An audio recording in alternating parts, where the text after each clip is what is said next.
This is Ray's Parallel Magnetics Test 2. We're going to be testing for the pivot point to see if there's any resistance. Briefly, I have two stationary magnets. Should not be able to access any usable form of motion from that, but we are. And we're going to test further. I had a researcher on YouTube that said perhaps there is resistance at the pivot point. The assembly that I had on Ray's Parallel Magnetics, I had a different arrangement. It was more of a drag system, like so. So I changed it to a better form where you can see the wheel is freely moving and not dragging. Also, we're going to test a different way also. I have the motor set that without the magnets. I have a brass bolt. I had to use a smaller magnet, otherwise it would lift it up so fast and hard it would take it off the groove of my wheel. So I have it set that it just does not run.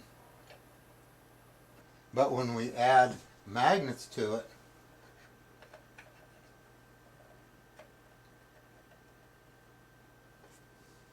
we'll see if one magnet will do anything.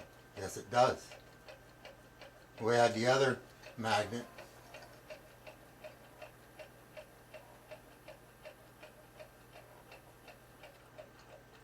And you can see it's running faster. So the point is, we want to test this again, this pivot point. We've reduced the friction from the assembly that I had earlier to a free running wheel.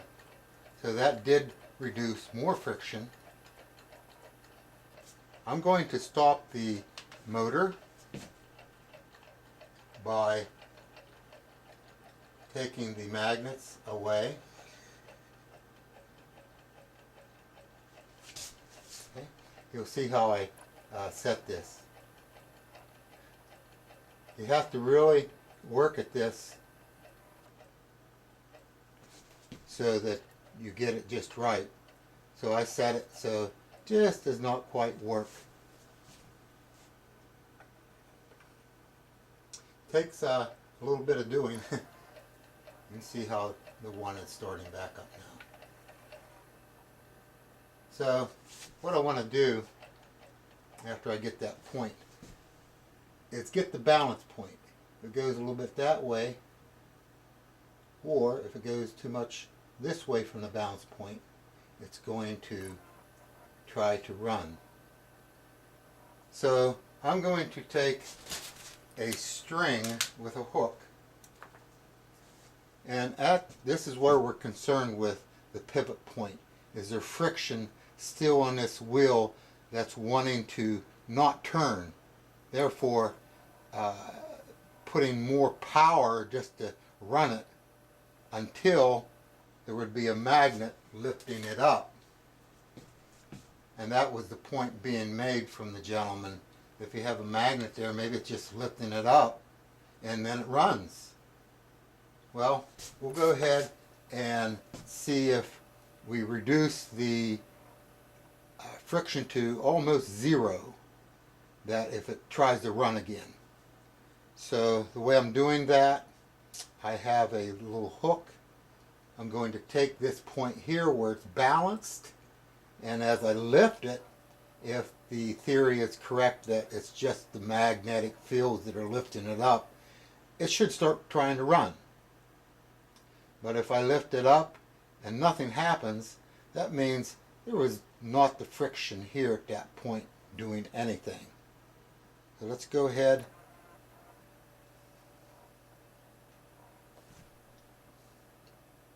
I got it there. I'm going to lift straight up. Now if I lift it up and there was friction holding it there from the wheel, then I lift it up and it should start running. There's nothing.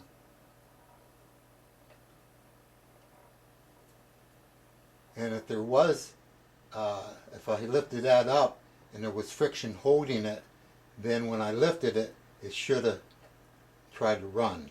We'll try that again. We'll get that just where it's ready to come down on that side. That's where the clockwise momentum is going towards. So we got that just right on that balance point. So if there is any friction from the wheel holding that, then when I lift it, it should try to run. So we'll do it again.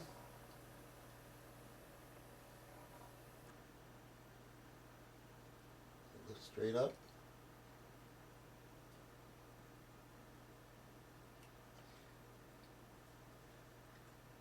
Let's go towards the other way, because the force is such that it would go this way if there's any friction holding it.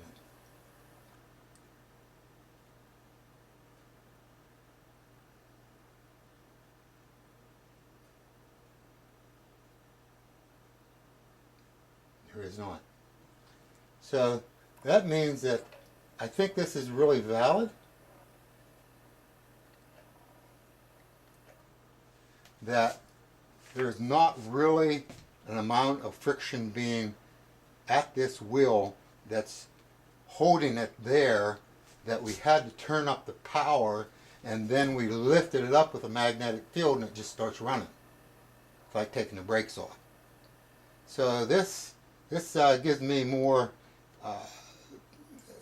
positive results that no, it is the magnetic fields working as I explained in Ray's Parallel Magnetics, the original. So we'll go ahead and we'll put the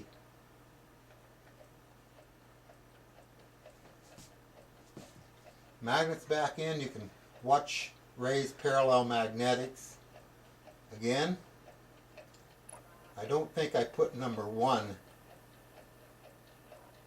on the title, so I called this one Ray's Parallel Magnetics Test 2. So I believe this is fairly valid because I have to be really honest, kind of in uncharted areas here, so there still may be something I'm not testing correctly, but watch Ray's Parallel Magnetics, the original, and then going from the pivot point, which I had the arrangement, which was more of a drag system, which did have some, but I had lubricated it really well, so there wasn't too much. But I went to a wheel, a free spinning wheel, that reduced the friction, if there was a lot, that would hold it still. And then we used the lifting at the pivot point. This is where we're concerned about. Was there any friction at this pivot point that kept it from turning? So we lifted it. It did not shoot forward. So that was pretty sensitive testing right there. It doesn't take much to move a string. So I feel that the testing that I've done so far lends to the credibility of this device. Okay, thanks a lot. I want to show you the diagram.